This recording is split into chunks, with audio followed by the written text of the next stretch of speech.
காலம் பொன் போன்றது.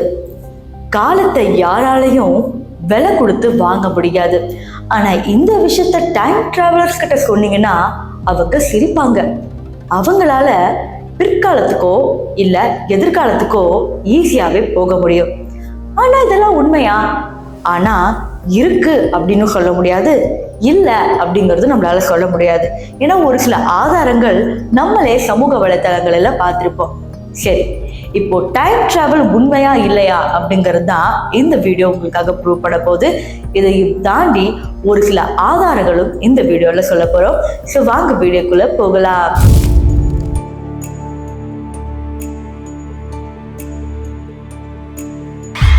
இந்த வீடியோல ஃபர்ஸ்ட் வர போறது ருடால்ஃப் ஃபென்ஸ்.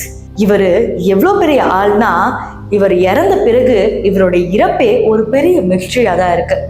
காரில் அடிபட்டு ஒரு ஆக்சிடென்டால இறந்து போனவரை அடுத்தடுத்து தேடும் போதுதான் தெரிஞ்சது இவரு இந்த வருஷத்துல பிறந்த மனிதரே இல்லைன்னு. அது 1950. ஒரு மனிதன் காரெல்லாம் புதுசா பாக்குறான், பில்டிங்ஸ்லாம் என்ன பெருசு பெருசா கட்டியிருக்கான்னு ஆச்சரியமா பாக்குறான். யார் என்ன மொழி பேசினாலும் எதுவும் புரிய மாட்டேங்குது. இப்படி கார் வந்துட்டு இருக்கிற சூழல்ல டிராபிக் லைட்ஸ் என்னன்னு தெரியாம நேரா போய் ஒரு கார்ல இடிச்சு செத்து போயிடுறாரு. இதுக்கப்புறம் போலீஸ் அந்த உடலை இன்வெஸ்டிகேட் பண்ணும் போதுதான் அவர்கிட்ட இருக்கிற ஒரு ஐடி கார்டை எடுக்கிறாங்க. Soviet of Union. இது அந்த காலத்துல ஹிட்லர் ஆட்சி செஞ்ச ஒரு நாடு இல்லையா? ஸோ அந்த ஐடி கார்டுல ருடால்ஃப் ஃபென்ஸ் அப்படிங்கிற ஒரு பேர் இருக்கு. இது என்ன அப்ப இருந்தது இப்ப இருக்கு அப்படிங்கிற மாதிரி ஒரு பக்கம் எடுத்து வச்சா 1820 பழைய காயின்ஸ் எல்லாம் எடுக்கிறாங்க. என்னது காயின்ஸும் இருக்கு அப்படின்னு ஆச்சரியப்படுறாங்க. அதுக்கப்புறம் பார்க்கும்போது தான் ஒரு செம்ம ஷாக்கான விஷயம். அந்த காலத்துல தைச்ச டெய்லர் கடையோட பில் கூட வச்சிருக்காங்க. இதெல்லாம் எப்படி இந்த காலத்தோட பொருந்தும்?